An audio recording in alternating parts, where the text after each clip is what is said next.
नमस्ते दोस्तों, कैसे हो सब। आप सभी को स्वागत है मेरा YouTube channel glow your study पर। हेलो दोस्तों, हेलो दोस्तों, हेलो दोस्तों, नमस्कार नमस्कार दोस्तों, गुड इवनिंग, वेलकम। सब लोग कैसे हैं आप? भाई कह रहा है महाराष्ट्र से प्रणाम। अच्छा मेरे दोस्त, राजस्थान से नमस्कार आपको, राजस्थान से नमस्कार। आओ, बैकग्राउंड चेंज कर दिया, जो पीछे का ग्राउंड है, बैक का ग्राउंड है, वो चेंज कर दिया।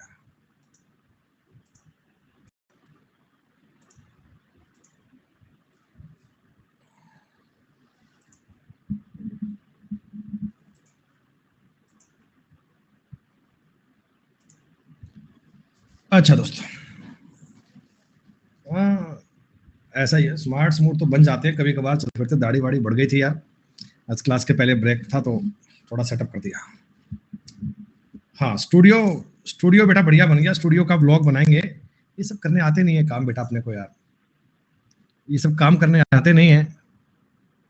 वैसे मैं आपको एक बार दिखा देता हूँ रैंडमली कि लगभग अपना स्टूडियो कैसा बना है। एक फोटो से आपको देता हूँ आइडिया कि ऐसा बेटा अपना स्टूडियो बनाए। ये देख लो, ये सारा ग्रीन स्क्रीन लगाकर ये सारा काम करके बेटा ये आपका पूरा स्टूडियो सेटअप रेडी है। एक इधर लैपटॉप लगा दिया गया है, यहाँ से लाइव स्ट्रीमिंग होती है। ये ऊपर वाईफाई का राउटर है और ये दोस्तों लेफ्ट हैंड है, काफी बड़ा बढ़िया सा बनवाया है। कब रखा हुआ है आपके लाइव कमेंट पढ़ने के लिए। ये दीवारों पे सारी बेटा पेंट नहीं है, ये दीवारों पे स्पेशल साउंड प्रूफ शीट लगी है। चारों दीवारों पे हर तरफ साउंड प्रूफ ये शीट्स लगी हैं। इनसे बाहर की आवाज अंदर, अंदर की आवाज बाहर नहीं जाती। चीखो चिल्लाओ, आवाज बाहर नहीं जाएगी। जिस प्रकार सिनेमा हॉल्स में शीट्स लगी होती है ना, उस टाइप की ये शीट्स होती हैं। और नीचे पूरा फ्लोर पे कारपेटिंग करवा के एकदम बढ़िया से पूरा काम कर दिया आप लोगों के लिए। मैंने कहा फिर यूट्यूब पे सेवाएं करनी है तो पूरी करो है।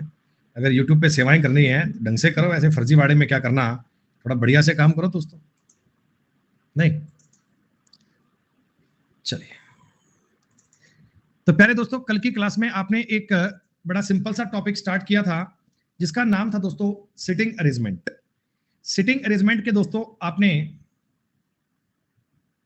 कुछ एक बेसिक से कंसेप्ट किए थे। सिटिंग अरेंजमेंट की कुछ आपने आवश्यक सी बातें समझी थी।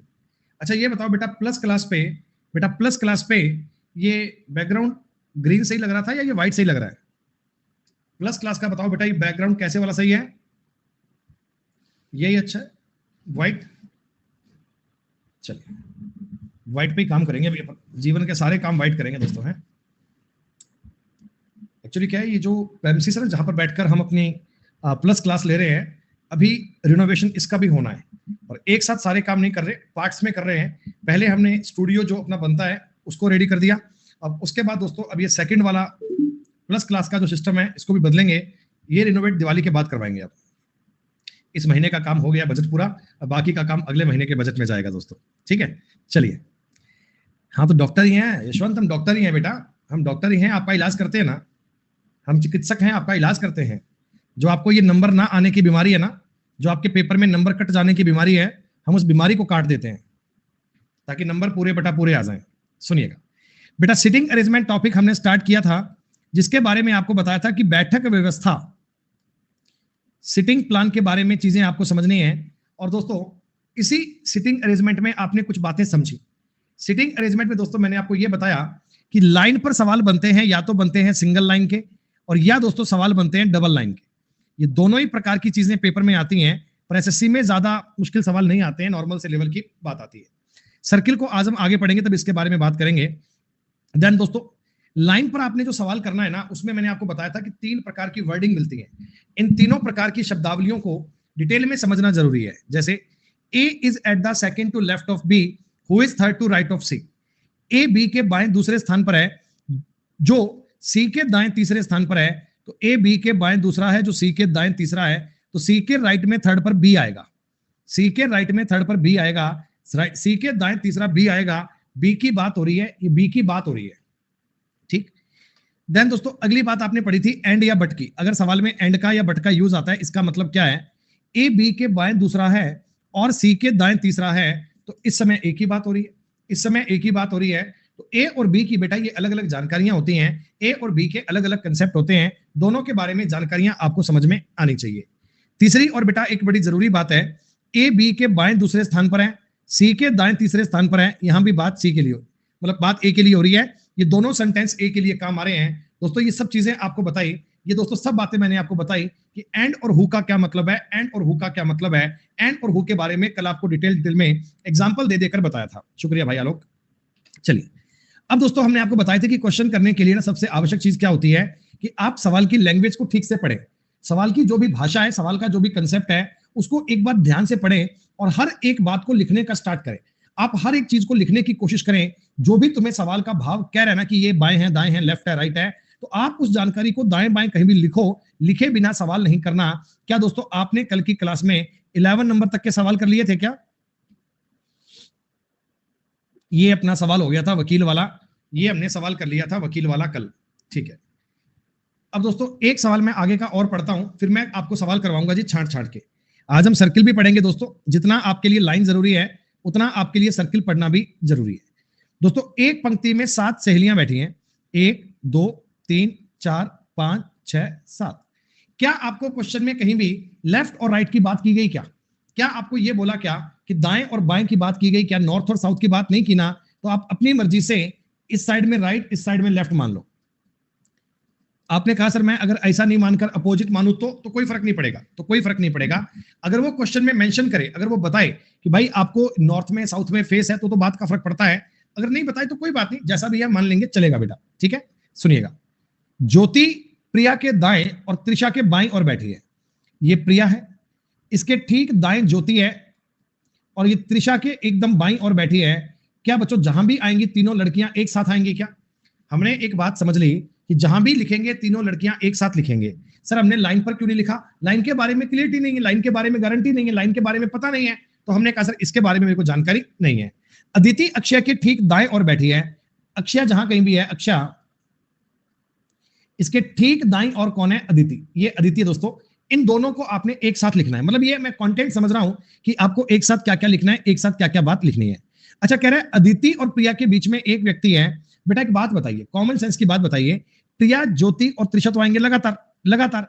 आपने कहा अदिति और प्रिया के बीच में एक व्यक्ति है, तो यकीनन गारंटी के साथ में अदिति यहां आनी चाहिए, तभी तो उसके आपको लेफ्ट में अदिति लिख सकते हैं, बीच में एक स्थान छोड़कर आएगा। और अदिति आ गई तो अक्षय का स्थान भी हमारे लिए फाइनल हो गया, अक्षय का स्थान भी हमारे लिए फाइनल हो गया। ये बात भी आपको पता लग गई, क्लियर। त्रिशा और दीक्षा के बीच में 2 लोग हैं। अब बालक हो गए कंफ्यूज, बालक हो गए कंफ्यूज कि सर त्रिशा के इधर 2 छोड़कर दीक्षा मान लें, तो क्या बच्चों बताओ ऐसा मानना पॉसिबल है क्या? ऐसा मानना पॉसिबल है क्या? नहीं। क्यों? आपके सबकॉन्शियस माइंड में एक बात चल रही है कि टोटल लोग तो 7 ही थे, 1 2 3 4 5 6 7, तो 2 लोग फालतू कैसे मान सकता हूं? इसका मतलब दीक्षा को इस साइड में मानना पॉसिबल नहीं है। दीक्षा को आपके पास मानने के लिए एक ही जगह बची, दैट्स ऑल। दीक्षा को मानने के लिए आपके पास एक ही जगह बची और अपनी जानकारी पूरी बन गई। अनिका और प्रिया के बीच में 2 व्यक्ति हैं, तो अनिका को इस पॉइंट पे लिखना पड़ेगा। ये दोस्तों आपकी पूरी जानकारी हो गई, क्लियर। तो जैसा जैसा आपको सवाल में बताया जाए, अरेंजमेंट तो ऊपर हो ही गया, पेपर में आप सवाल करते तो आपको ऐसा नहीं है कि अलग से दोबारा लिखना है, सवाल का उत्तर तो आ ही गया। ये तो मैं आपको बता रहा हूं कि इस लाइन में ये लोग कहां कहां अरेंज होंगे, तो अरेंजमेंट सारा मैंने आपको बता दिया। बच्चों राइट कॉर्नर पर कौन है? राइट कॉर्नर पर अनिका है, Anika is the correct answer, Anika is the right answer. ये आपके सवाल के एग्जाम के ऑप्शन थे, तो सी आपके सवाल का उत्तर बनेगा। Is it right? मुन्ना भैया यूट्यूब पे क्लास स्टार्ट हो चुकी है, शाम को 4:30 बजे क्लास होती है। पुष्पा जी कहते हैं मुझे सिटिंग अरेंजमेंट समझ नहीं आता, कुछ टिप्स दीजिए। बेटा टिप्स तो दे रहा हूं, कर क्या रहा हूं? टिप्स ही तो दे रहा हूं और क्या कर रहा हूं बेटा, यही तो बता रहा हूं क्या करना है इसमें। अब सुनिएगा, 5 लोग टिकट बुकिंग लाइन में खड़े हैं। अब दोस्तों ये बात तुम्हें पता लगनी चाहिए कि अगर मान लो यहां पे टिकट की विंडो है, बेटा यहां पर अब देखो सवालों को समझ लिया करो। टिकट की विंडो है तो 5 लोग 1 2 3 4 5 ऐसे खड़े होंगे ना। लाइन में आप इस प्रकार तो बात नहीं मान सकते ना, 5 लोग लाइन में ऐसे खड़े होंगे। मान लो यहां लाइन में फेस किए खड़े, ये लाइन की तरफ, कह रहे भैया हमें लाइन में ये 5 लोग लगाने हैं, ठीक है। ए सी डी एक साथ खड़े हैं बच्चों, ए सी डी तीनों एक साथ लिखेंगे, पता नहीं कहां लिखेंगे पर लिखेंगे पक्का। ए सी डी को एक साथ लिखना है जरूर। डी ए और सी के बीच में है, दोस्तों आप ये कहना डी जो आएगा वो ए और सी के बीच आएगा, लेकिन आप ये बताओ इस एरो का क्या मतलब है? इस एरो का क्या मतलब है? आपने कहा डी ए और सी के बीच आएगा, लेकिन सी और ए कैन बी इंटरचेंज्ड। मेरे को पता नहीं है, ये मुझे बताया कि चेंज हो सकते हैं, ये मुझे याद रहे। जब कभी बड़ा सवाल करेंगे तब भी इस तरीके को साथ लेके चलेंगे कि ए और C should be can be interchange. दोस्तों ई सी के ठीक पीछे है, अगर बताओ ए बी के ठीक पीछे है, ए अगर बी के ठीक पीछे है तो बी टॉप साइड पे आना चाहिए। अगर दोस्तों ए बी के पीछे है तो confirm A B D C आना चाहिए, और ई सी के पीछे है, आपने ई बी लिख दिया। लाइन में अंतिम साइड से दूसरा कौन है? लाइन में अंतिम साइड से सेकंड पर सी बैठा है, सवाल का उत्तर सी आ गया। ये सब बेटा एसएससी के पेपर के पूछे हुए सवाल है। एसएससी के एग्जाम में किस प्रकार की बातें आती हैं, एसएससी के एग्जाम में किस प्रकार के पॉइंट आते हैं, आप उन चीजों को अरेंज कर सकते हैं बेटा। सवाल मुश्किल नहीं है, बस आप इस सिंपल सी चीज को, इस सिंपल सी बात को एक बार में पढ़ लीजिए। जैसे ही बच्चों आप लाइन को पढ़ोगे, लाइन को पढ़ते ही जानकारी आपके लिए क्या हो जाएगी? Clear. It's very simple, very easy.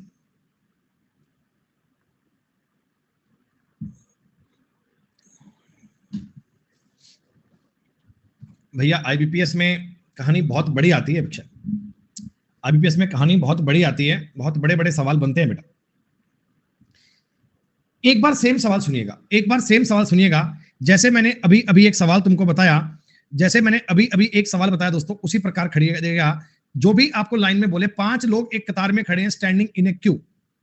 बेटा 5 लोग अगर एक कतार में खड़े हैं, मान लीजिए यहाँ एक एटीएम है, एटीएम के बाहर लाइन लगी है, और इस लाइन में दोस्तों 5 लोग खड़े हैं, एक लाइन में 5 लोग खड़े, ठीक। F is standing between J and I। बच्चों F जो आएगा वो J और I के बीच में आएगा। क्या ये बात तुम्हें समझ में आ रही है? F जो आएगा वो J और I के बीच में आएगा। J G के बिल्कुल पीछे है, जैसे तुमने बताया J G के बिल्कुल पीछे है, तो पक्का बताओ, पक्का गारंटी के साथ में G के पीछे J यहीं बन सकता है। इसका मतलब अब ये एरो का काम नहीं हो गया, मुझे कंफर्म हो गया। जी के बाद में जे आएगा, उसके बाद में एफ, उसके बाद में आई। ये 4 लोग लगातार आने चाहिए, 4 लोग लगातार आने चाहिए। 5वां पर्सन या तो टॉप पे या बॉटम पे आएगा, 5वां पर्सन या तो ऊपर या नीचे आएगा। पर ये कहता एच पहले स्थान पर नहीं है, एच पहले स्थान पर नहीं है, तो भैया एच अगर ऊपर नहीं है तो नीचे मान लो। जी जे एफ आई एच, आपके सवाल का उत्तर ये आ गया दोस्तों, लास्ट में एच है। सिंपल। अच्छा एक बात बताइए, एक बात बताइए, रो और क्यू में कोई फर्क होता है क्या? रो और क्यू में एक फर्क होता है क्या? हाँ, जैसे रो दोस्तों ये होती है कि एक लाइन में, एक पंक्ति में अब 5 लोग बैठे हैं, यहां पर सबका फेस एक ही साइड में ऐसे बैठे। और क्यू का मतलब होता है कि आप सब मान लीजिए यहां एक टिकट की विंडो है, टिकट की विंडो की तरफ फेस किए खड़े हैं, और 5 लोग लाइन में खड़े हैं, 1 2 3 4 5 ऐसे दोस्तों एक लाइन में खड़े हैं, एक के पीछे एक खड़े हैं। जैसे आपके स्कूल में प्रार्थना होती थी ना, प्रार्थना में वो लाइन में खड़े होते थे, ये इस प्रकार की क्यू में खड़े हैं, ऐसे कतार में इनको समझिएगा। पंक्ति और कतार अलग अलग चीजें होती हैं, ध्यान रखना। देखो ये पंक्ति है, 6 व्यक्ति हैं दोस्तों, B C D F G H, B C D F G H, एक सीधी पंक्ति में। अरे कॉलम नहीं आता कभी, कॉलम में लोग खड़े होते हैं क्या? पागल। A B C D E F, sorry B C D F G H एक पंक्ति में उत्तर की ओर मुंह करके खड़े हैं, लेकिन आवश्यक नहीं, इसी क्रम में देखो इसको बढ़ाते हैं। आप लोग ना ये समझ लेना कि सवाल तो बनेगा भाई साहब, कैसा भी बनेगा। इन्होंने आपको मेंशन किया है, अगर आप सवाल को एक बार पढ़ो ना ढंग से, एक बार लाइन को पढ़ो ना, तो उन्होंने कहा है कि फेसिंग इनका नॉर्थ में है। और अगर दोस्तों फेसिंग नॉर्थ में है ना, तो लेफ्ट और राइट इस कदर माने जाते हैं, बायां और दायां ये माना जाता है, ये कंफर्म होता है। अब बी और सी पंक्ति के छोरों पर है, यानी या तो इस कोने पर बी है या इस कोने पे। B and C are sitting at the extreme end of the row, तो बी और सी या तो इधर और या इधर आएंगे। F sits second to left of C. क्या बच्चों बताओ, इस वाले कोने पर सी मान सकता हूं क्या? इस वाले कोने पर आप सी प्लान कर सकते हो क्या? आपने कहा नहीं सर, अगर मैं इधर सी लिख दूंगा तो मैं तो इसका लेफ्ट क्रिएट ही नहीं कर पाऊंगा। अरे इसकी बाएं साइड तो बात बन ही नहीं पाएगी।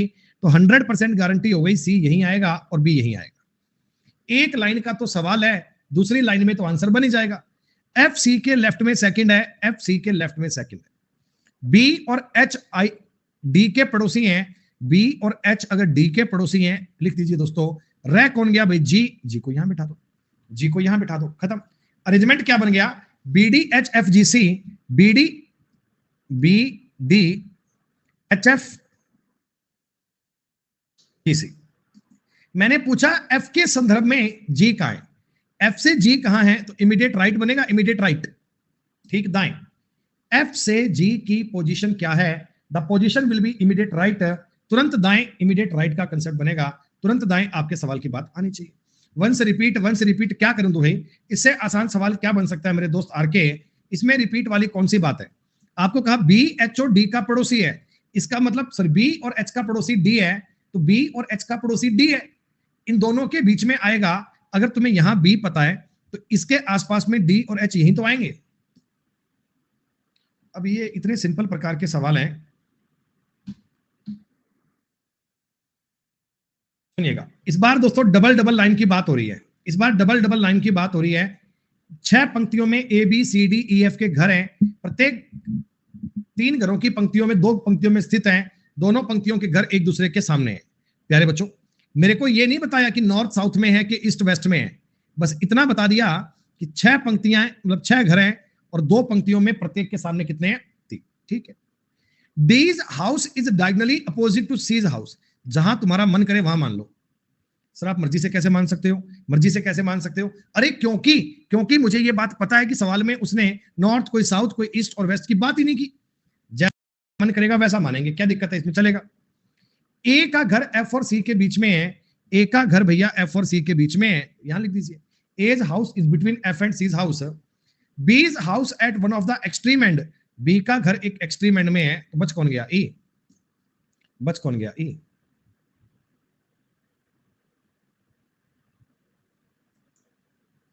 क्लियर।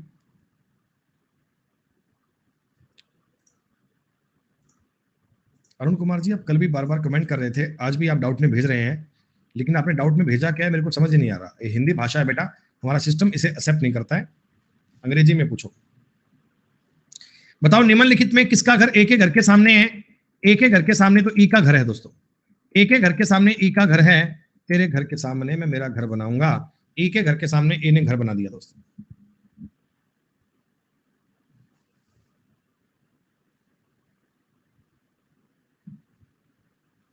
बनाऊंगा तो जरूर, तेरे घर के सामने मैं मेरा घर बनाऊंगा, एक दिन तो पक्का बनेगा, पर क्या करे उसका घर ही बहुत महंगे इलाके में है।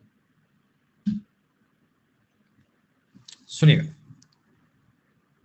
अरे नहीं रे दोस्तों मजाक, शादी ब्याह हो गया हमारा, 2 बालक हो गए हैं, अभी तुम कह रहे हो कि भाई साहब ऐसे।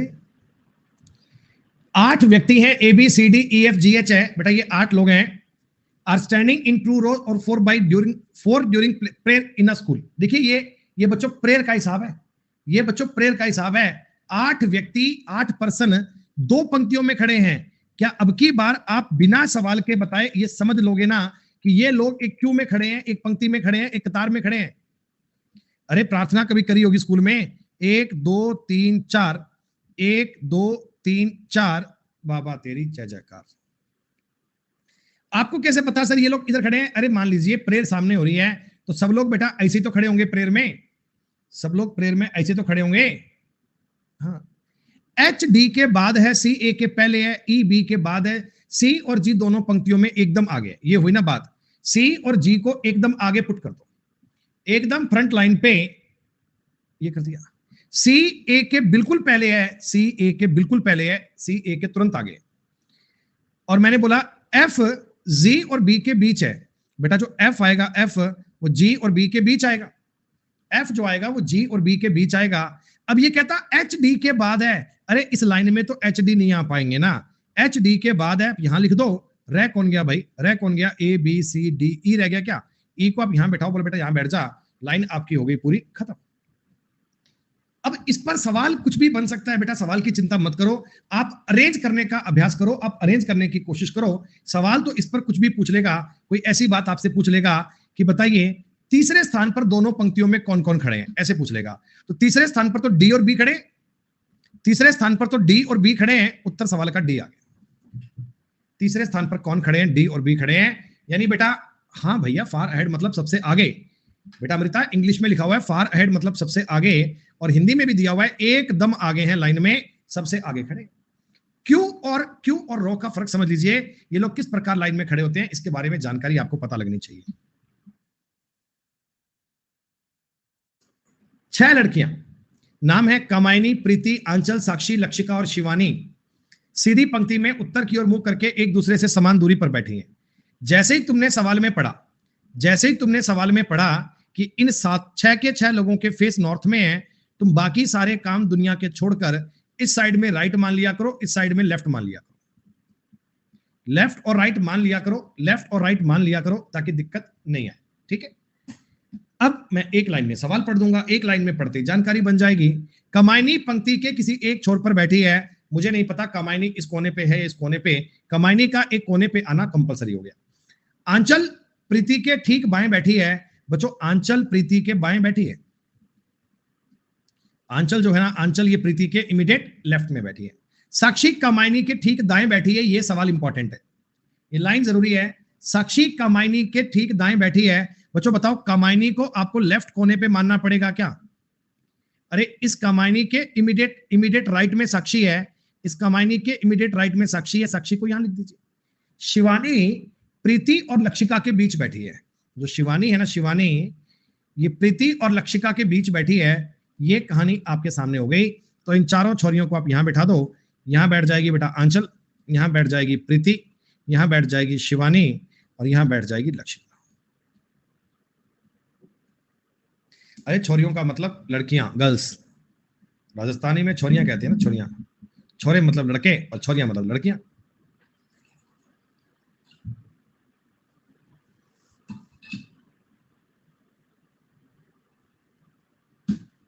आपके हरियाणा से है ना बालक, हरियाणा से बालक क्लास में होंगे। प्रीति और साक्षी के बीच कौन है? प्रीति और साक्षी के बीच में आंचल बैठी है, आंचल। हरियाणा से है बालक क्या? हरियाणा वाले बताओ ना एक बार। सपना, मीत आप हरियाणा से है, प्रियंका हरियाणा में होया करे ना डबिया डबण है भाई, हरियाणा वाला डबण है, डबण मारे भी डबण होया करती है, डबण होया करती। मैं डब्बी डब्बी कहती, मैं समझ ना डब्बी क्यों भाई, जब बताया उसने भी डबण होया, मैं तारी डब्बी।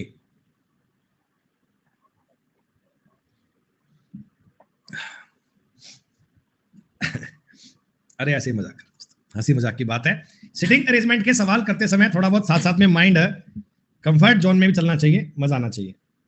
सुनिए, 6 लोग हैं दोस्तों एक लाइन में बैठे। अच्छा मैं आपको ना थोड़े सवाल करवा रहा हूं, बढ़िया। ये तो बेटा आप लोग कर ही लोगे, ये बड़े सिंपल सवाल हैं, इनको तो आप करेंगे ही। हम थोड़ी सी ना एक बढ़िया बात बताता हूं, एक तुम्हारे लिए बढ़िया सवाल लेकर आया हूं। अच्छा सवाल करना चाहोगे ना एक? हालांकि ये बैंक पीओ का सवाल तो नहीं है, बैंक पीओ का सवाल तो नहीं है, मतलब एक डबल चीजों को अरेंज करना बता रहा हूं। एक आधा सवाल देख लो, हालांकि एसएससी में ऐसे क्वेश्चन नहीं आते हैं, फिर भी आप समझ लो, एक आधी लेवल की बात देख लो, क्या पता कभी जीवन में काम ही आ जाए। 5 व्यक्ति हैं PQRST, एक सीधी पंक्ति में उत्तर की ओर मुंह करके एक दूसरे से समान दूरी पर बैठे हैं। प्रत्येक पर्सन को अलग अलग फल पसंद है, प्रत्येक पर्सन को अलग अलग फल पसंद है, सेब, केला, संतरा, आम, अंगूर। दोस्तों इन फलों को अपनी कॉपी में नोट कर लो। एक अगला पेज बताऊंगा तो आपको बात समझ में आनी चाहिए। 5 नाम तो फ्रूट के हैं और 5 ही लोग हैं। तो हमें क्या करना है? हमें दोस्तों इन फ्रूट्स को भी मैनेज करना है, हमें इन फ्रूट को भी प्लान करना है और व्यक्ति भी बिठाने लाइन में। सबका फेस बताओ नॉर्थ में है क्या? सबका फेस नॉर्थ में है क्या? ये सवाल के मेजर पॉइंट होते हैं जिनको आप समझ लेते सवाल में। अच्छा मैं तुम्हें एक सवाल करके बता रहा हूं, देखो टफ सवालों की बात अपन भी चिंता मत करना, ये बात भी आपको समझ में आनी चाहिए। सिटिंग अरेंजमेंट के सवालों में, पजल के सवालों में दोस्तों एक बात आपको पता लगनी चाहिए, एक बात आपको जानकारी पता लगनी चाहिए, कभी भी जानकारी अपने मन से मानी नहीं जाती है, कभी भी जानकारी अपने मन से मानी नहीं जाती है। सब कुछ आपको सवाल में दिया जाएगा। The one who like banana sits exactly in the middle of the row. बेटा जिसको बनाना पसंद है वो लाइन के एकदम मिडल में है। क्या बताओ बनाना इसी पॉइंट पर आएगा? बनाना इसी पॉइंट पर आएगा। आर लाइक मैंगो, बेटा ये बात मुझे पता लग गई कि आर का जो फेवरेट फ्रूट है वो मैंगो है। ये जहां भी आएगा बीच में नहीं आएगा, इतना पता लग गया। ठीक। जिन व्यक्तियों को सेब और संतरा पसंद है वो पंक्ति के अंतिम छोरों पर बैठे हैं। यानी बेटा एप्पल और ऑरेंज, एप्पल और ऑरेंज बताओ कोने पे आएगा? ए और ओ का मतलब मैंने रैंडमली नोट कर लिया, एप्पल और ऑरेंज है ना, कोनों पे आएगा। अगर इस साइड में एप्पल है तो इधर ऑरेंज, इधर एप्पल है तो इधर ऑरेंज, ये 2 प्लेस अपने रिजर्व हो गए। ठीक। जिस व्यक्ति को संतरा पसंद है वह आर का पड़ोसी नहीं है। ओके, ये बात मैंने समझ ली कि ऑरेंज और आर आसपास नहीं बनेंगे, ऑरेंज और आर है ना वो आसपास नहीं बनेंगे।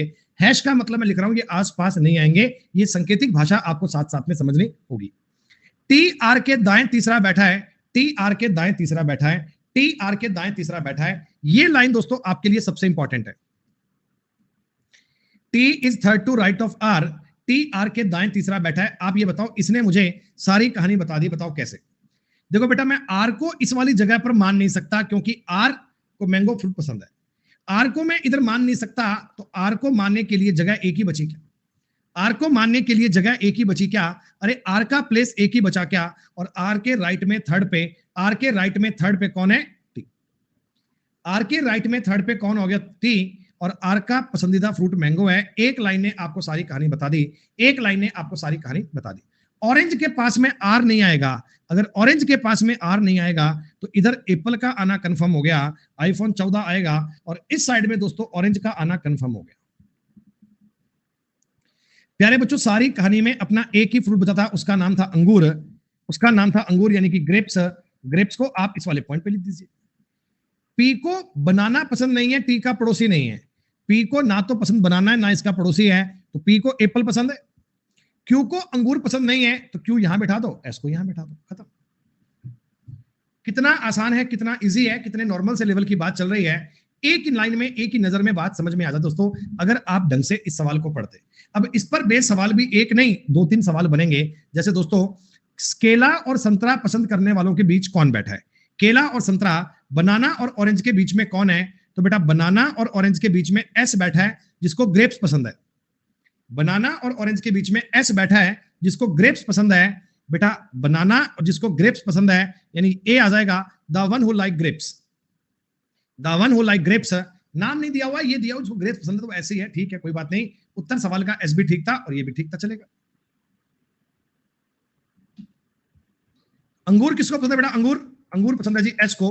अंगूर किसकी चॉइस है? अंगूर एस की चॉइस है, ऐसे। तो मतलब अगर कभी ऐसा डबल लाइन का सवाल बन जाए ना, तो डबल लाइन के सवाल में भी पैनिक होने की बात नहीं है। एक बच्चा कहता है ये तो बैंक पीओ का लेवल है। अरे बैंक पीओ का सवाल नहीं है, ये बड़ा छोटा सा क्वेश्चन है बेटा, ये बैंक पीओ का सवाल नहीं है।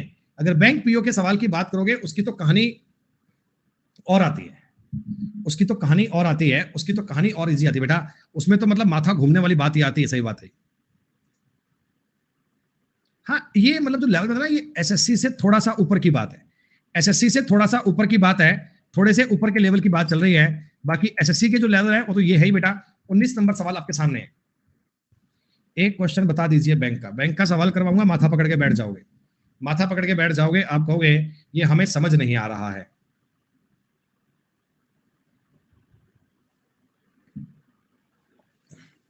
एक सवाल तुम्हें बैंक वाला करवा दूं, ओनली एक ना, चलिए कोई बात नहीं। देखो प्रगति को पहले खौफ हो गया, प्रगति कह रही नहीं नहीं नहीं नहीं मत कराओ मत कराओ मत कराओ भाई। प्रगति कह रही है भैया मत कराओ सर, फालतू में बुखार हो जाएगा, क्या मतलब है ना? हाँ हाँ कोई बात नहीं, पहले ये सवाल कर लीजिए, उसके बाद अपन बैंक वाले सवाल की बात आपको कर देंगे। 1 2 3 4 5 6, बस इतना समझ लीजिए कि एसएससी में सवाल जो आएगा वो इससे इजी आएगा।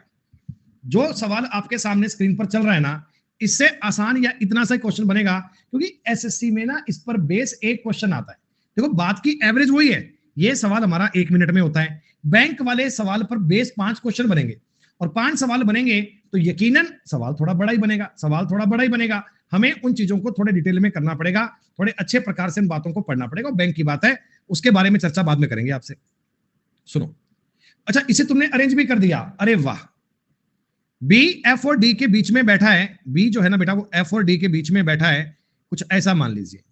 ई ए और सी के बीच में बैठा है, बेटा ई जो आएगा वो ए और सी के बीच में आएगा, पता नहीं कौन कहां है। ये तीनों लगातार, ये तीनों लगातार। ए डी और एफ का पड़ोसी नहीं है, ये दोस्तों मजेदार बात आ गई। ए जो आएगा ना, ए वो ना तो डी का पड़ोसी है ना एफ का पड़ोसी है। सी डी के आसपास भी नहीं आएगा। दोस्तों जहां मर्जी आप चीज को प्लान कर दीजिए, ए के आसपास तो कोई भी नहीं आ सकता। तो आप ये कहना ए सी ई लिख दूं, ए सी ई लिख दूं, और ई के पास में एफ नहीं बैठाना, तो डी बी एफ कर दूं, क्या चलेगा? चलेगा क्या? अगर मैंने सवाल ऐसा, ओ माफ कीजिएगा, मैंने ये सी और ए को उल्टा लिख दिया। बच्चा कह रहा है गुरुजी अगर तुम इस पॉइंट पे ए, इस पॉइंट पे सी, इस पॉइंट पे सी करोगे चलेगा क्या? तो ये कहानी बच्चों बताओ गलत हो गई ना? ये कहानी गलत हो गई ना? गलत कहाँ हो गई सर? गलती कहाँ हो गई? अरे सी के आसपास तो कोई बैठ ही नहीं पाएगा, सी के आसपास तो डी भी नहीं आएगा, एफ भी नहीं आएगा। तो आपने कहा सर मैं सी को यहां और ए को यहां बैठाऊं चलेगा? मैं कहूंगा हो चलेगा, चलेगा, कोई दिक्कत नहीं है। हमें जो जानकारी दी गई वो सेटिस्फाइड हो जाएगी क्या? बताओ एक बार। ए, डी और एफ का पड़ोसी नहीं है, गलत हो गया ना? तो आपने कहा सर ये मामला फॉलो ही नहीं हो रहा, तो फॉलो नहीं हो रहा इसका मतलब आप सी ई ए को गलत बैठा रहे हो, आप सी ई ए को गलत बैठा रहे हो। हमें सी ई ए को उठा के इस साइड में ले जाना चाहिए। मैं कहता हूं भैया तुम किसी से बात ही मत करो, तुम किसी से बात ही मत करो। अगर ए सी ई कर दोगे, बताओ अब पॉसिबिलिटी है क्या? ये केस तुम्हें सोचना पड़ेगा। मैं बैंक वाले सवाल की भूमिका बना रहा हूं, ध्यान रखना, बैंक वाले सवाल की भूमिका बना रहा हूं ताकि तुम्हें पता लगे कि सोचना पड़ेगा ऐसा पॉसिबल है क्या? तुम कहोगे नहीं सर नहीं, ऐसा पॉसिबल नहीं है, क्योंकि ए के पास में तो कोई आएगा ही नहीं, ए के पास में कोई नहीं आएगा। तो आप मुझे बताओ ऐसा पॉसिबल है क्या? क्या बताओ ऐसा पॉसिबल है क्या? हाँ ये बात पॉसिबल है, लेकिन ध्यान रखना सी के पास में एफ बैठाना, सी एफ के इमीडिएट राइट में बैठा है बच्चों, सी एफ के इमीडिएट राइट में बैठ गया तो अब कोई दिक्कत नहीं है, अब अपना सवाल हंस खेल के हो जाएगा। ऐसे तुम्हें केस ट्राई करना है, आसान चीज है। मैंने तुम्हें एक छोटी सी बात बताई, मैंने पता क्या बताया कि बैंक वाले सवालों में ना आपको पॉसिबिलिटी सोचनी पड़ती है। अपने वाले क्वेश्चन में, अपने इन सवालों में तो आपको बताएगा कि भाई ए बी के लेफ्ट में है, वो सी के राइट में है, तो तुरंत वो बातें बन जाती हैं, लेकिन बैंक वाले में ना एक भी जानकारी सटीक नहीं देता है, एक भी जानकारी आपको सटीक नहीं देगा। उसमें पॉसिबिलिटी बनेगी ए को यहां मानो तो बी यहां आ सकता है क्या? देखो बी आएगा तो सी नहीं आ सकता, नहीं ए नहीं आएगा, ऐसे मतलब सोचना पड़ेगा। एक सवाल दिखा दूं तुम्हें बढ़िया सा। अगले क्वेश्चन को करवाने से पहले बच्चों मैं आपको एक डिस्क्लेमर देना चाहूंगा कि जो आगे आपको सवाल करवाया जा रहा है ये आप लोगों की भारी डिमांड के मद्देनजर करवाया जा रहा है, और आप लोग उसको देखकर अपने आप को एसएससी के सिलेबस पे चिंतित मत होना। अगर आप इन क्वेश्चन को भली भांति कर पा रहे हैं, अगर इनको मतलब आप 80-90% एक्यूरेसी से कर पा रहे हैं ना, तो इसका मतलब ये शुभ संकेत है, ये अच्छी बात है, आपको इनमें घबराने वाली कोई बात नहीं है। ठीक है, मतलब मैं तुम्हें सिर्फ एक सवाल दिखाना चाहता हूं कि भाई ऐसा भी होता है, तो आप बिल्कुल भी उस बात को लेकर परेशान ना हो।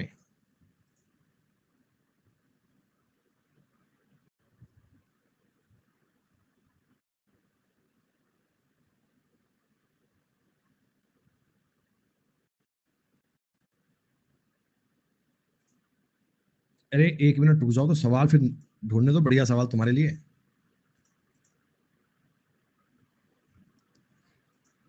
यार ये सर्किल पे सवाल मिल रहा है मेरे को, यार मेरे को जो सवाल मिल रहा है ना वो सर्किल पे मिल रहा है, सर्किल में मिल रहा है, सर्किल अभी हमने किया नहीं है।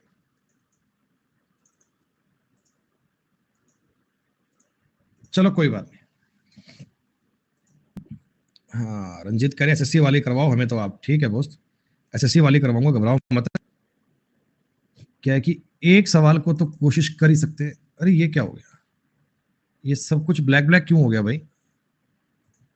ये सब कुछ ब्लैक ब्लैक क्यों हो गया?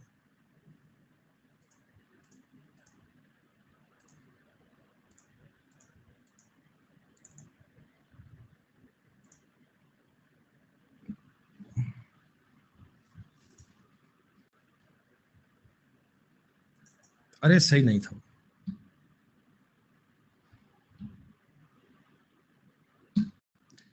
अच्छा तुम ये सवाल कर लो एक, ये जो सवाल है ना ये ऐसा है कि बैंक क्लर्क लेवल का सवाल है, ये पीओ लेवल की बात नहीं है, ये क्लर्क लेवल का सवाल है, बहुत अच्छे प्रकार का, बहुत शानदार प्रकार का सवाल है। क्या है ये? एक पंक्ति में दोस्तों, एक पंक्ति में D E F G H I J K 3 3 6 2 8 लोग बैठे हैं, 8 लोग बैठे हैं, एक सीधी रेखा में बैठे हैं जरूरी क्रम में। अब इसमें पता क्या है, उनमें से कुछ उत्तर की ओर मुंह करके नहीं बैठे, ये लाइन जरूरी है। कुछ लोग उत्तर की ओर मुंह करके नहीं बैठे, इसका मतलब क्या हुआ? इसका मतलब क्या हुआ कि लाइन में जो टोटल 8 पर्सन है ना, इनमें दोस्तों ये जानकारी में लोग बैठे हैं मिक्स, मतलब कुछ का फेस नॉर्थ में है और दोस्तों कुछ का फेस साउथ में है, ऐसा है। एक ही सवाल में मिक्स जानकारियां हैं, सवाल करने में मजा आएगा दोस्तों, सवाल करने में मजा आएगा। अच्छा पहले मैं तुमको एक बात बेटा पहले क्लियर कर दूं कि अगर एक व्यक्ति नॉर्थ में फेस किए बैठा होता है ना, तो बच्चे इस साइड में इसका राइट होता है, इस साइड में इसका लेफ्ट होता है। अगर एक व्यक्ति साउथ में फेस किए बैठा होता है ना, तो इस साइड में इनका लेफ्ट और इस साइड में इनका राइट होता है। लेफ्ट और राइट अपोजिट होते हैं। एक बार जितनी बात स्क्रीन पर लिखी है ये तुम्हें समझ में आ गई?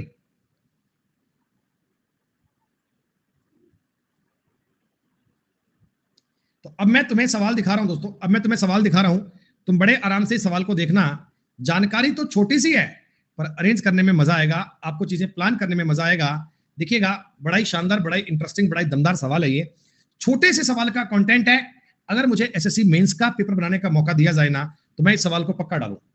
अगर मुझे एसएससी मेंस का पेपर बनाने का मौका दिया जाए, तो सिटिंग अरेंजमेंट में ये सवाल मैं पक्का डालूं।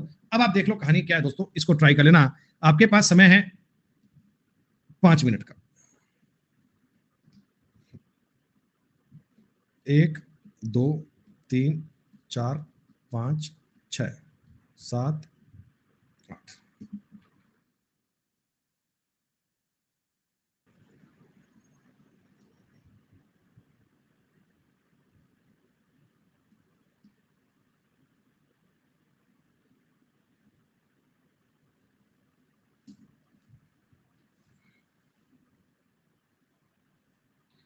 कोई बात समझ में आए क्या? चलो एक काम करते हैं ना, 5 मिनट का ब्रेक ले लेते हैं।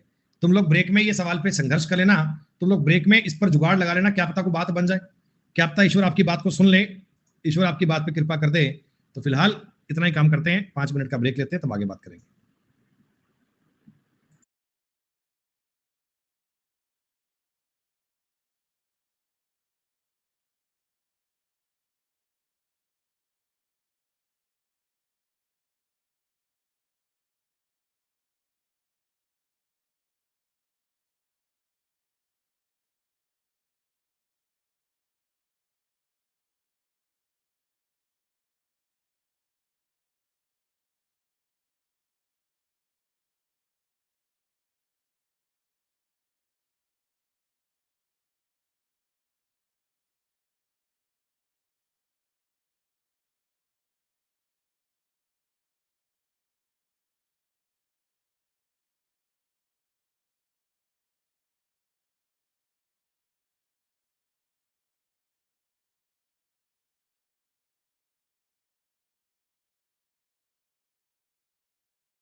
हाँ जी दोस्तों, वेलकम बैक। आशा करता हूं बेटा आप सबने ये सवाल बना लिया होगा, आप सबसे ये जानकारियां हो गई होंगी ना पूरी। कई बच्चे कह रहे हैं जी हो गया, कई बच्चे कह रहे हैं नहीं हो पाया। जो हो गया उनमें भी गारंटी नहीं है, कईयों ने क्या पता गलती कर दिया हो। क्या पता कईयों ने गलती कर दिया हो। तो आइए एक बार चेक कर लेते हैं कौन कहां कहां अरेंज होगा। आइए एक बार ट्राई कर लेते हैं। प्यारे बच्चों देखो, लेफ्ट और राइट में इस सवाल में लिख नहीं सकता, तो कईयों का फेस नॉर्थ में, कईयों का फेस साउथ में, तो लेफ्ट और राइट तो उनके लिए अलग अलग होगा, तो मैं इस जानकारी को कहीं भी अरेंज नहीं कर सकता। तो आपने कहा सर डी और ई एक ही दिशा का सामना नहीं करते। देखो इस बात को मैंने पढ़कर यहां लिख लिया कि डी और ई एक ही डायरेक्शन का सामना नहीं करते। कुछ ऐसा मान लूं क्या, कुछ ऐसा मान लूं क्या? आप ये समझो डी और ई आमने सामने फेस नहीं है, मतलब ये अपोजिट में है। जो ऊपर मेरे एरो है ना, एरो, ये एक इंडिकेशन है जो बता रहे हैं कि एक नॉर्थ में एक साउथ में है, पता नहीं कौन का है, ये नहीं पता। एच के समान न तो के और ना ही एफ का सामना होता है, यानी जिधर फेस एच का आ गया उधर ना तो के का फेस आएगा, और जिधर फेस एच का आ गया उधर ना ही एफ का फेस आएगा, ना तो के का फेस आएगा और ना ही एफ का फेस आएगा। क्या दोस्तों ये बात तुमको क्लियर हो गई? आपको ये पता लग गया, आपको ये कहानी समझ में आ गई कि के और एफ का फेस तो सेम डायरेक्शन में है, के और एफ का फेस तो सेम डायरेक्शन में है, लेकिन एच उनका अपोजिट है, लेकिन एच उनका विपरीत है। इतनी बात सबको क्लियर है ना बेटा? के और एफ तो सेम साइड में फेस किए हुए हैं, अगर के साउथ में है तो एफ भी साउथ में है, के नॉर्थ में है तो एफ भी नॉर्थ में है, पर एच उनका अपोजिट आएगा। अच्छा सुनिएगा, के ई के बाएं दूसरे स्थान पर बैठता है। देखो ई जहां कहीं भी आएगा उसके बाएं दूसरा के है। सर आपने ई के ऊपर ये सर्किल काहे बना दिया, सर्किल काहे बना दिया? तो सर्किल ये दोस्तों मैंने इसलिए बनाया है कि आपको याद रहे कि मैं ई को बेस मानकर बता रहा हूं, ई को बेस मानकर बता रहा हूं, के उसके लेफ्ट में है, ई को बेस मानकर बता रहा हूं, के उसके लेफ्ट में दूसरा है। डी आई के बाई और लेफ्ट में है, डी जो आएगा वो आई के बाई और लेफ्ट में आएगा, डी आई के बाई और लेफ्ट में है। जे जी के राइट में सेकंड है। बच्चों जे जो आएगा जे, वो जी के राइट में सेकंड है, जे जी के राइट में सेकंड है, और जी का फेस कहां है? नॉर्थ में। ये बात कंफर्म हो गई, ये बात कंफर्म हो गई बेटा। जी का फेस अगर नॉर्थ में है तो उसके राइट में सेकंड पे जे ऐसा ही बनेगा, जी जहां भी आएगा उसके राइट साइड तो इधर बनेगा जे। अब की बार आपको सर्किल बनाने की नीड नहीं है, जी के राइट में सेकंड पे क्या बनेगा? जे।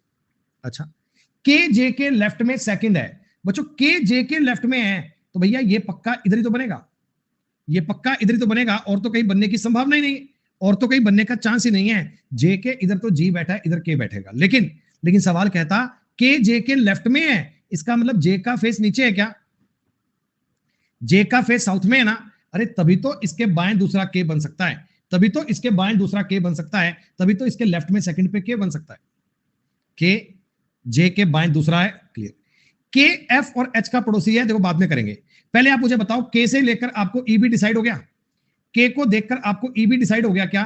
के से एक छोड़कर ई आएगा, के से एक छोड़कर ई आएगा, और ध्यान देना के ई के लेफ्ट में है, के ई के लेफ्ट में है, तो ई का फेस भी नॉर्थ में आएगा, ई का फेस भी नॉर्थ में आएगा, ई का फेस भी नॉर्थ में आएगा। इतनी बात मुझे पता लग गई। टोटल लोग कितने थे अपने पास? 8। 8 में से बच्चों 1 2 3 4 5 6 7, 7 जगह तो अपन ने प्लान कर ली, 7 जगह तो मुझे पता लग गई। अब ये कहता के एफ और एच का पड़ोसी है बेटा, के एक तरफ तो एफ एक तरफ तो एच, के एक तरफ एफ एक तरफ एच आना चाहिए, एक तरफ एफ एक तरफ एच आना चाहिए, ठीक है। अभी नहीं पता, अभी कुछ नहीं पता बेटा, अभी कुछ नहीं पता, एफ और एच की डायरेक्शन नहीं पता, एफ और एच में कहीं भी एक एक पर्सन आना चाहिए। आई एच के लेफ्ट में सेकंड है। ये है दोस्तों मजेदार कंसेप्ट, ये है दोस्तों मजेदार कंसेप्ट, ये है आपके लिए दमदार शानदार गजब की बात। दोस्तों आपको पता है क्या बोला? आई एच के लेफ्ट में सेकंड है, आई एच के लेफ्ट में सेकंड है। तो आइए अपन थोड़ा केस समझ लेते हैं, हम थोड़ा केस को मान लेते हैं, हम रैंडमली एक चीज को एज्यूम कर लेते हैं। के जो है ना, के वो एफ और एच का पड़ोसी है, मैंने एफ यहां मान लिया, एच यहां मान लिया।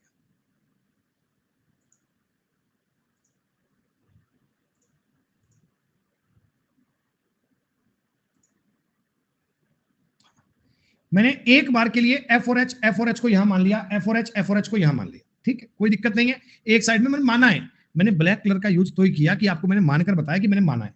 अब ये कहता आई एच के लेफ्ट में सेकंड है। बच्चों आई अगर एच के लेफ्ट में सेकंड है तो आई का एच का फेस भी नीचे ही मानना पड़ेगा, नीचे ही मानना पड़ेगा। आपने कहा जी हाँ। टोटल लोग कितने हो गए? 1 2 3 4 5 6 7 8। सर ये जानकारी 8 लोगों की है, तो सर 8 लोग हमने एक बार के लिए ऐसे बना दिए, 8 लोग हमने ऐसे बना दिए, 8 लोग हमने ऐसे बना दिए। क्या बच्चों 8 के 8 लोग आपके प्लान हो गए? एक बार 8 के 8 लोग प्लान हो गए, तो आप इनको देखो लिख दीजिए एक बार जी, अच्छा सॉरी माफ कीजिएगा, डी आई, बेटा देखो यहां पर मैं आई और डी को कर नहीं पाऊंगा, बेटा आई और डी को तो कर नहीं पाऊंगा ना। अगर मैंने यहां आई मान दिया तो आई के बाद में डी जाएगा ही नहीं, आई के बाद में डी जाएगा ही नहीं। इसका मतलब ये एफ और एच का केस गलत है, इसका मतलब ये एफ और एच का केस गलत है। आपको इस वाले पॉइंट पर एच और इस वाले पॉइंट पर एफ मानना चाहिए। अब आपकी बात बन जाएगी दोस्तों, आई एच के बाएं दूसरा है, आई एच के बाएं दूसरा है, हो गया। और डी आई के बाएं दूसरा है, डी आई के बाएं दूसरा है, ये भी बन गया। ये 8 लोग प्लान कर दीजिए, डी जी आई जे एच के एफ ई, ये लोग आने चाहिए। आपने कहा सर ई नॉर्थ में फेस किया हुआ है, एच का फेस भी नॉर्थ में है, आई का फेस भी नॉर्थ में है, जी का फेस भी नॉर्थ में। अच्छा डी और ई के फेस अपोजिट है, तो डी का फेस साउथ में आ गया। के और एफ का फेस तो सेम डायरेक्शन में है, पर एच का अपोजिट है। इन दोनों के फेस इस प्रकार आएंगे, और जे का फेस भी साउथ में। ये लो, सारी जानकारियां मैनेज हो गई। किसी को अपने लेफ्ट में, किसी को अपने राइट में मान लिया।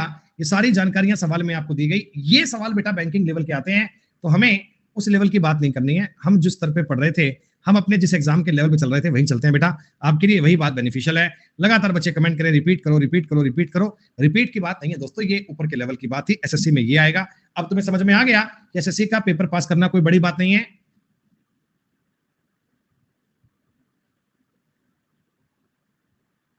हाँ गौरव, नहीं समझ में आएगा बेटा। एक सवाल में कोई बैंक का लेवल क्लियर होता है क्या? वो तो आप लोगों के कमेंट पीछे पड़ रहे थे कि भाई साहब हमें बैंक का एक सवाल दिखाओ दिखाओ दिखाओ, तो ट्रायल के लिए मैंने आपको दिखाया है। एक बार एक जानकारी को समझ लेना। 6 लोग बैठे हैं एक पंक्ति में, उत्तर दिशा की ओर मुंह किए।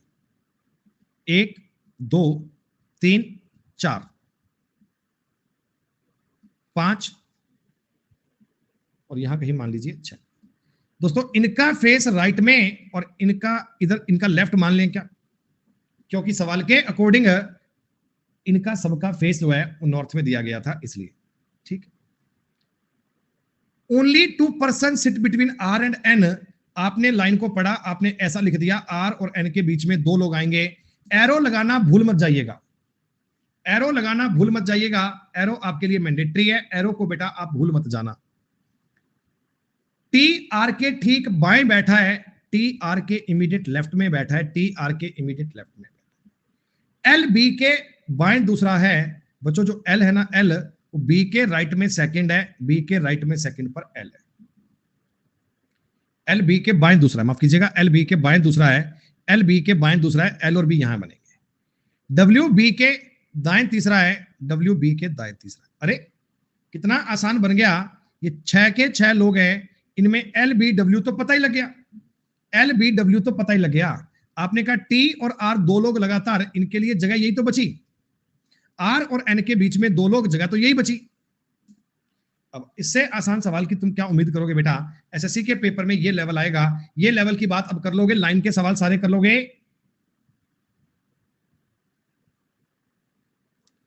तो चलिए बेटा, अब लाइन के सवाल देखो आप लोगों को सेल्फ करने हैं। मैंने आपको लाइन के 20 क्वेश्चन करवा दिए, मैंने आपको लाइन के 20 सवाल करवा दिए हैं, और लाइन की जानकारी अपनी हो गई है पूरी। अब दोस्तों इसका जो अगला राउंड है, अब जो इसकी अगली बात है उसको पढ़ते हैं। और वो दोस्तों आपके सवाल है जी सर्किल के।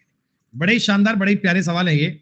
सिटिंग अरेंजमेंट टॉपिक में अब हम पढ़ने वाले हैं सर्किल बेस्ड क्वेश्चन। सर्किल का क्या मतलब है, सर्किल की क्या बात है, आइए इसके बारे में अब बातों को आगे समझते हैं। ये टाइप नंबर 2 था, टाइप नंबर 1 नहीं है, गलती से सेम शीट आ गई क्या, देखना तो एक बार। नहीं, ठीक है बेटा। सर्किल के सवाल करते समय ना आपको कुछ जरूरी बातें समझनी होंगी। पहली बात, 2 प्रकार के केस बनेंगे बेटा। एक तो जब इन सबका फेस सेंटर की तरफ होगा।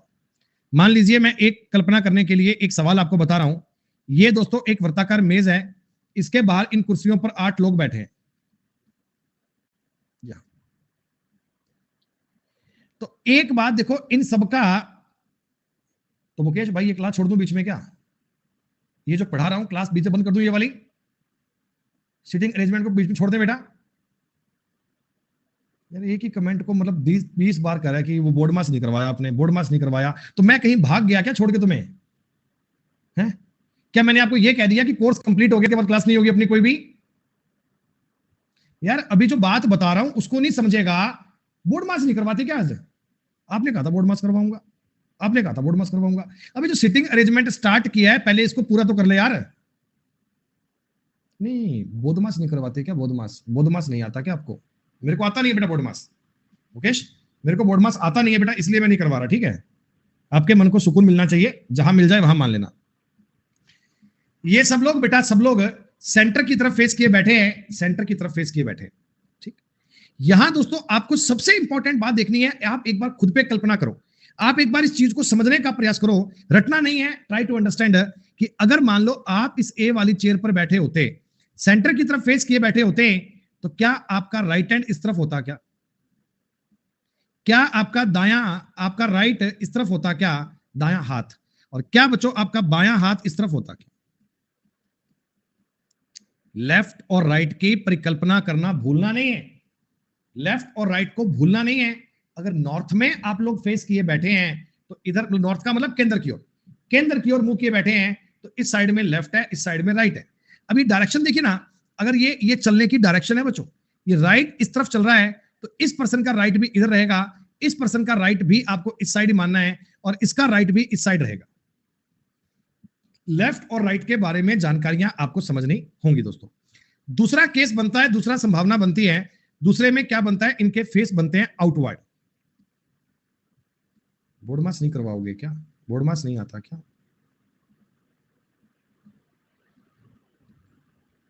ये लो, अगर इनका फेस आपने बाहर की तरफ मान लिया, तो बेटा और तो कोई ज्यादा फर्क नहीं पड़ेगा, और तो कोई ज्यादा फर्क नहीं पड़ेगा, एक फर्क पड़ेगा, वो पड़ेगा लेफ्ट और राइट का, बस एक फर्क पड़ेगा, वो पड़ेगा लेफ्ट और राइट का, बाएं और दाएं की बात का फर्क पड़ेगा ऐसा। हालांकि आउटवर्ड के सवाल पेपर में कम आते हैं, मोस्ट ऑफ केस में, अधिकतम केस में आपको ये इनसाइड फेसेस वाले, केंद्र की ओर मूव करने वाले फेस देता है बच्चों। आपको लेफ्ट और राइट के बारे में जानकारी होनी चाहिए। अगर मैं आपको तरीका बताऊं, तो लाइन के कंपैरेटिवली सर्किल के क्वेश्चन आसान होते हैं, लाइन के अकॉर्डिंग ये सर्किल के समान आसान बनते हैं। आसान क्यों बनते हैं, इस बात का आंखों में पड़ गया ये कलर।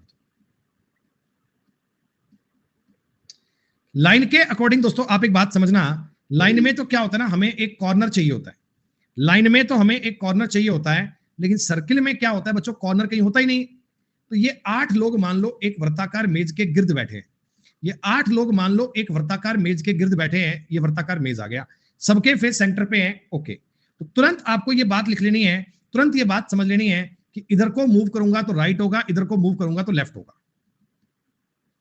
हालांकि आप जब 20-30 सवाल कर लेंगे ना, थोड़ा सा आपका दिमाग कंफर्ट जोन में आ जाएगा ना, तो आपको ये लिखना नहीं पड़ेगा, ये लेफ्ट और राइट है, ये आपको लिखना नहीं पड़ेगा। लेकिन स्टार्टिंग में जब आप बिल्कुल ध्यान से बातें पढ़ते हैं, तब हमसे गलती ना हो जाए, तब हमसे कहीं मिस्टेक ना हो जाए, तो ये लिख लेने की बात होनी चाहिए।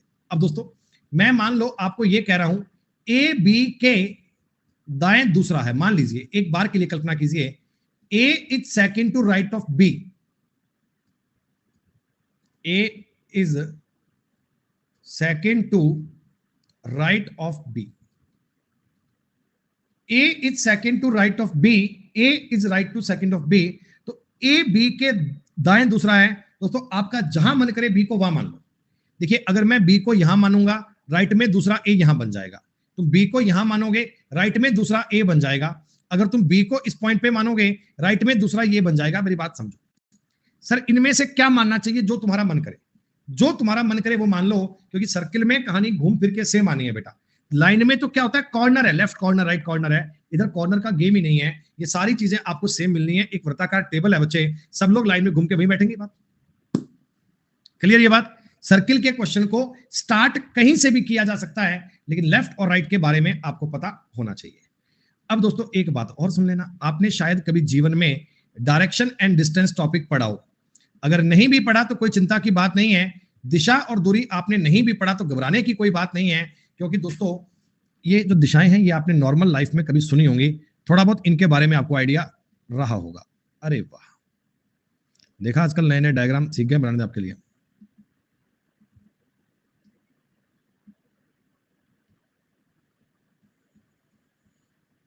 तो मैं चाहता हूं इसके अंदर आपको कुछ दिशाएं और बताऊं।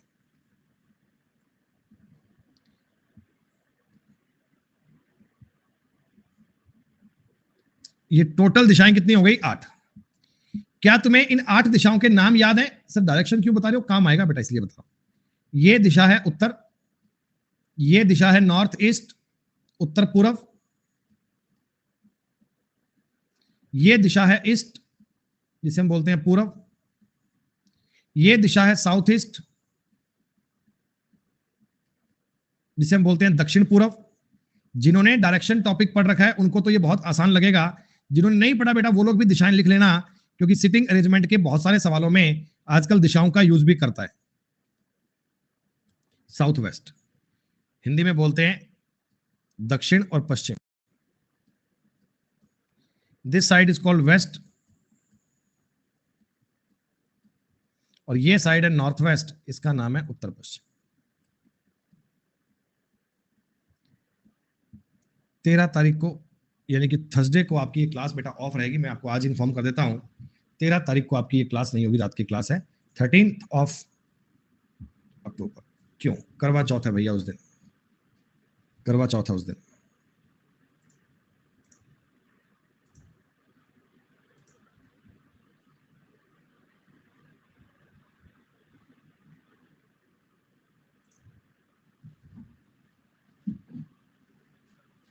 उस दिन तो पास रहना जरूरी है ना भैया, उस दिन तो पास रहना जरूरी है मैडम के।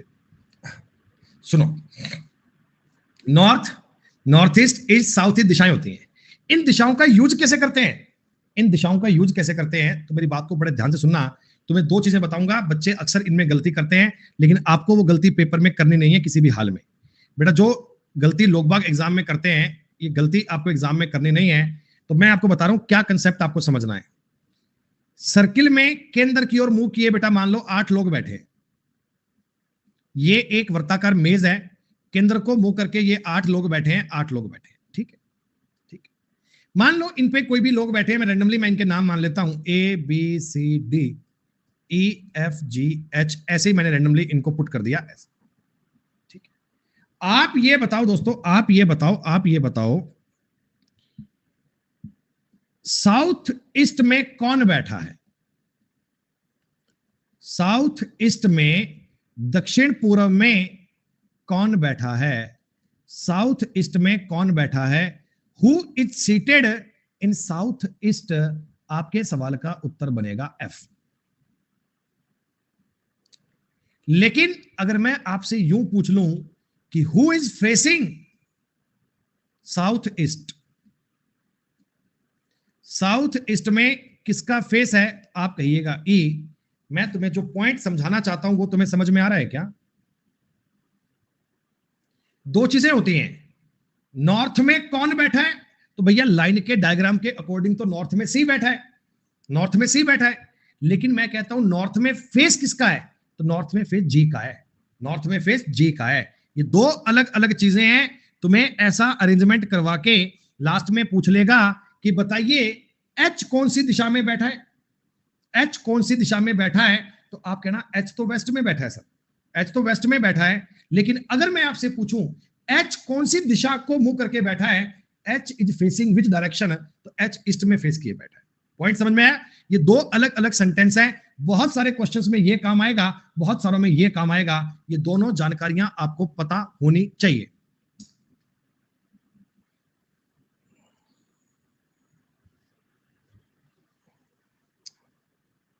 ठीक, ये सब आपने पढ़ लिया था।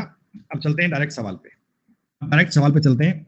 सुनिएगा दोस्तों, 8 मित्र हैं, एक वर्ताकार मेज के गिर्द बैठे हैं, केंद्र की ओर मुंह करके बैठे हैं। तो मैं एक बार ना ये 8 लोग आपको बना के लाता हूं प्रॉपर तरीके में, क्योंकि स्टार्टिंग के सवाल हैं। हालांकि बाद में जब आपकी स्पीड बढ़िया बन जाएगी तब आपको ये सवाल लिखने नहीं पड़ेंगे, लेकिन एक बार के लिए दुर्घटना से देर भली नोट कर लेना चाहिए।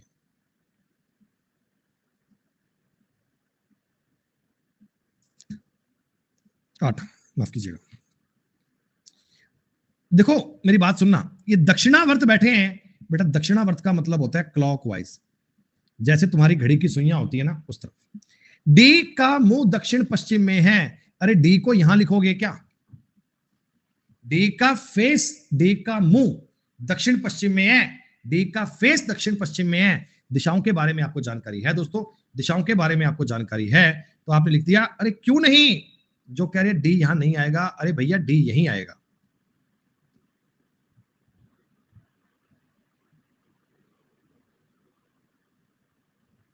इसे घुमाने का ऑप्शन नहीं है ना, ठीक है।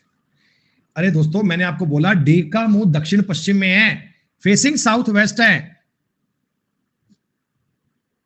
D is facing south west है, डी का फेस साउथ वेस्ट में है, डी इसी कोने पर आएगा। और ये लोग बेटा क्लॉकवाइज बैठे हैं। अब देखिए क्लॉकवाइज का क्या मतलब रहा होगा कि लगातार बैठे हैं D E F G H, और बची जगह पे बताओ एबीसी बैठे होंगे क्या? बच्चों बताओ, बचे हुए प्लेस पर, बचे हुए जगह पर एबीसी बैठे होंगे। अब आप पढ़ के देखो, A B C D E F G H, क्या ये क्लॉकवाइज बन रहा है ना, घड़ी की दिशा की तरफ बन रहा है ना, जैसे तुम्हारी घड़ी की सुइयां चलती है वैसे बन रहा है ना?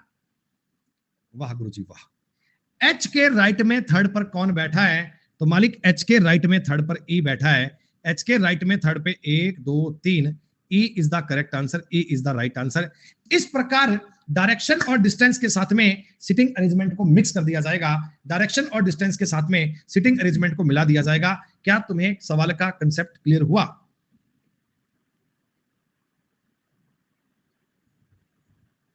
जानकारी सिर्फ सवाल को ढंग से पढ़ने की होती है। अच्छा, इस बार डायरेक्शन की बात नहीं कर रहा है, इस बार ये डायरेक्शन की बात नहीं कर रहा है भैया, एग्जामिनर की मर्जी है। अच्छा, एक बात और सुनना, पहले इस बात से पहले एक बात और सुनना बेटा, डायग्राम भी ना आप थोड़ा नाप तोल के बनाया करो। जैसे मान लो मैं तुम्हें 3 अलग अलग सवाल बता रहा हूं, 3 अलग अलग, ठीक है। अगर मैं आपको कहता हूं देयर आर 6 पर्सन, 6 की बजाय 5 मान लो पहले, अगर मान लो मैं 5 कहता हूं ना बच्चे, तो ये एक बात अंडरस्टूड होती है कि आप इनको इक्वल डिस्टेंस पे ही मानते हैं। हालांकि सवाल में कई बार लिख भी देता है और कई बार नहीं भी लिखता, तो 5 लोग बेटा इस प्रकार से मानते हैं। तो इनमें ना एक बात समझना बेटा, कोई पर्सन किसी के अपोजिट में नहीं होता है भाई। अगर मान लो सर्किल में आपको 3 लोग लिखने हो, तो 3 लोग कैसे लिखोगे आप? 3 ऐसे तो बनाओगे, एक यहां एक यहां एक यहां, तो सामने इनके कोई नहीं है। लेकिन बच्चों अगर मैं इसमें 6 पर्सन देता, 6 लोग देता ना, तो हमेशा ये एक दूसरे के ऐसे आप अपोजिट में ड्रॉ करना, इसके सामने ये है, इसके सामने ये है, ऐसा समझो। इवन में तो एक दूसरे के अपोजिट में बातें आती हैं, लेकिन ऑड में बेटा कोई किसी के सामने नहीं बैठता। इवन में बातें अलग हैं, ऑड में बातें अलग हैं, ये ध्यान रखना आपने, ये कॉमन सेंस होता है, ये आपको पता होना जरूरी होता है दोस्त है। वर्ताकार मेज के बाहर इस प्रकार बैठे हैं कि सबके मुख केंद्र की ओर हैं, इन सबके फेस सेंटर की ओर हैं, all the person are facing toward centre. मैंने कहा हो, बढ़िया बात। अगर ये 6 लोग थे तो ये मैंडेटरी बात आपको पता होनी चाहिए कि आप डायग्राम भी अपने कॉमन सेंस से इस प्रकार का बनाइएगा कि आपको ये अपोजिट में नजर आए, कुछ ऐसा। बस लेफ्ट और राइट लिखूं क्या? आप कहना जी हाँ सर, हमसे गलती हो जाती है, तो राइट इधर और लेफ्ट इधर नोट कर लेना चाहिए, दुर्घटना से देर भली, समझदार लोग ये कहते हैं। एस के दाईं और दूसरे स्थान पर पी बैठा है, बेटा एस के राइट में सेकंड पर पी बैठा है, पुट कर दो। सर कैसे मान लिया? कैसे मर्जी मान लो, एक ही बात है। टी के ठीक बाईं और क्यू बैठा है, बच्चों टी के ठीक बाईं और क्यू बैठा है, यहां लिख लो क्योंकि पता नहीं है इसलिए। आर और यू के बीच में पी बैठा है, बेटा इसके एक तरफ आएगा आर और एक तरफ आएगा यू, इसके एक तरफ तो आएगा आर, एक तरफ आएगा यू। आर और यू के बीच में कौन आएगा? पी। आर के बाईं और एस बैठा है, बच्चों आर के इमीडिएट लेफ्ट में एस बैठा है, आर के बाईं और कौन आ गया? एस। अगर आर कंफर्म हो गया तो यू भी कंफर्म हो गया। आपने कहा सर हाँ। क्यू के इमीडिएट लेफ्ट में टी है, क्यू और टी भी कंफर्म हो गए। तो मैंने आपसे पूछा पी और एस के बीच में कौन बैठा है, उत्तर सवाल का ये आ गया। आसान है, आसान है।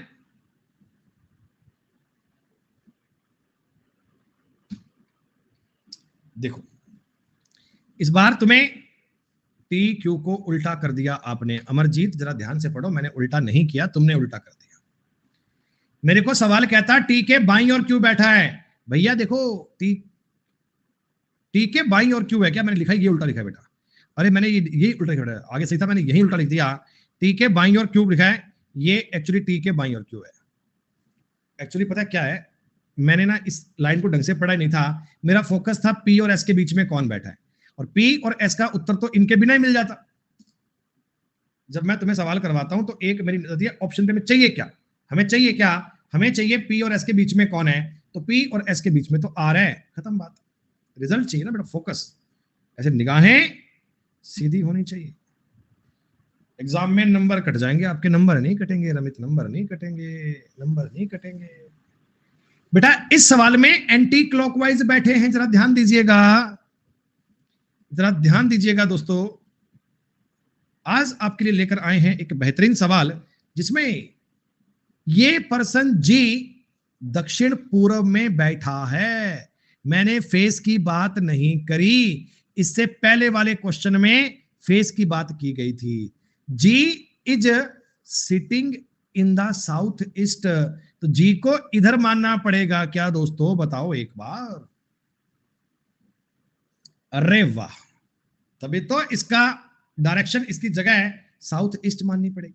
तो मैं कह रहा हूं ये एंटी क्लॉकवाइज बैठे हैं, वामावर्त बैठे हैं। वामावर्त इस तरफ बैठाओ ना, जी एच आगे बैठा दो, A B C D E F G, they are sitting anti clockwise.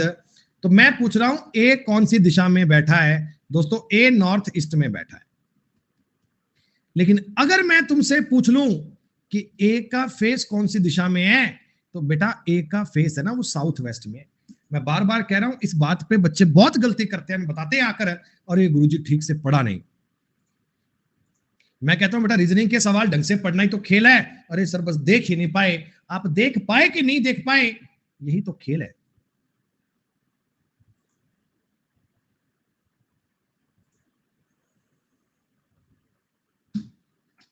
Sir मुझे एंटी क्लॉकवाइज में और क्लॉकवाइज में दिक्कत हो रहा है। क्वेश्चन मार्क वाले भैया, कभी घड़ियां आपने चलती हुई देखी हैं? घड़ियां आपने चलती हुई देखी हैं? घर में घड़ी होगी आपके आसपास, नहीं है तो अपने गूगल पे जाओ और लिखो एनालॉग क्लॉक, डिजिटल नहीं। घड़ी की सुइयां आपकी मोस्टली यूं चलती हैं बेटा, 12 से 3, 3 से 6, 6 से 9 और 9 से 12। तो जैसे ही तुम्हारी घड़ी की सुइयां चलती हैं, इसका नाम हो गया क्लॉकवाइज डायरेक्शन। हिंदी में इसे बोलते हैं दक्षिणावर्त, या हम इसे बोलते हैं दाएं। और अगर मैं ऐसा अपोजिट चला जाऊं, इसका उल्टा, तो ऐसा ये घड़ी के चलने का उल्टा हो गया, इसका नाम होगा एंटी क्लॉकवाइज,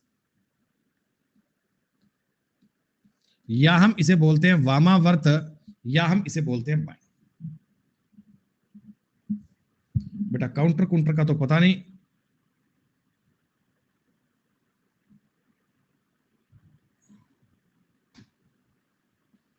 आपके पास समय है 10 सेकंड का, ये तो कर लिया सवाल हमने।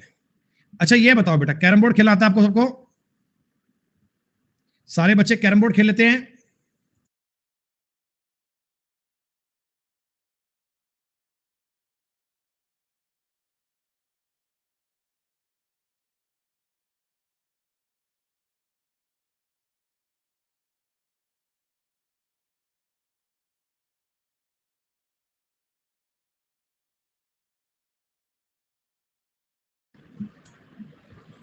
वॉइस तो आएगी ना मैं कुछ बोलूंगा तो।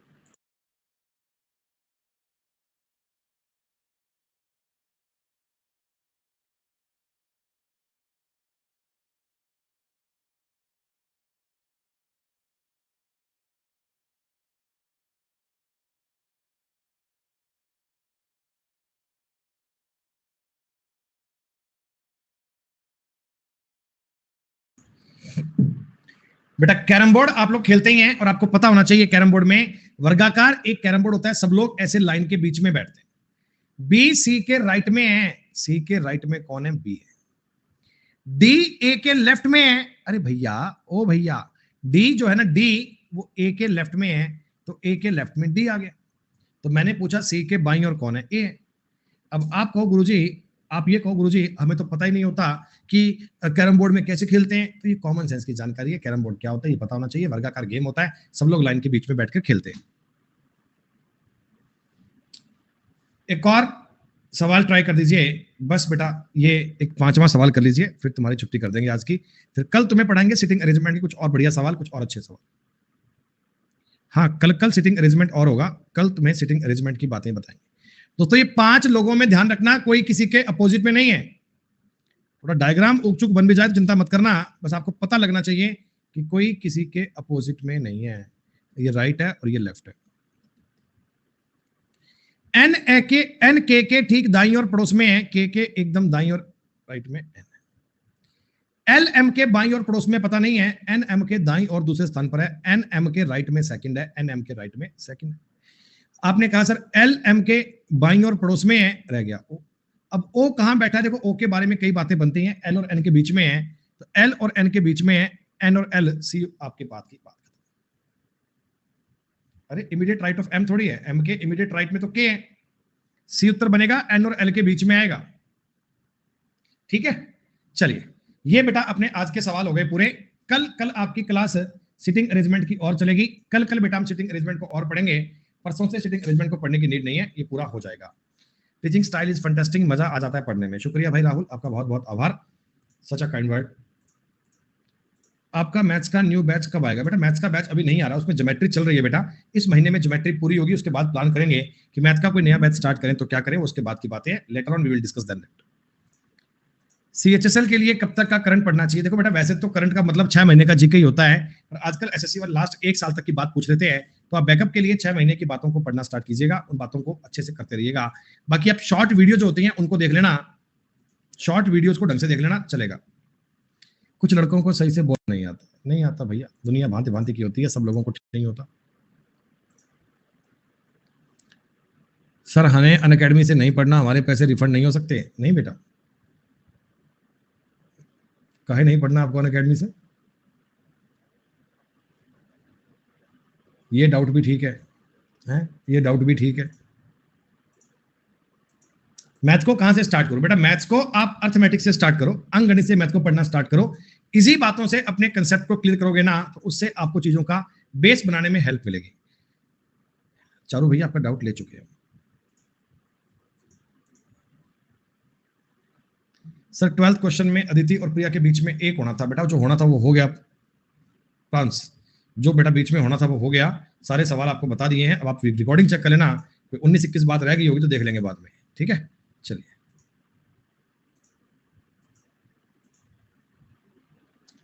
क्या है सर? आपने जो 8 को क्लास ली थी वो नहीं आ रही, प्लीज हेल्प। बेटा क्लास मैंने 8 तारीख को ली थी, वो नहीं आ रही। शेड्यूल में कहीं देखना बेटा, कोर्स में आ रही होगी, ऐसे नहीं है कोर्स में क्लास नहीं आए, क्लास में सारी मिलेंगी बेटा।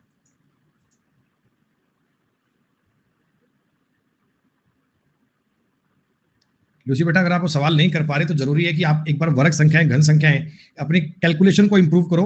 कैलकुलेशन अगर आपने इंप्रूव की तो आप इन चीजों को समझ पाओगे, अदरवाइज कोई ऑप्शन नहीं है। ठीक है, चलिए बेटा bye, good night, take care, ध्यान रखिए अपना। जय हिंद, जय भारत। अब थोड़ा रुक जाना, वीडियो अच्छी लगे तो लाइक, शेयर और सब्सक्राइब करना मत भूलना। याद तो रहेगा ना? चलो चलते हैं, बाय।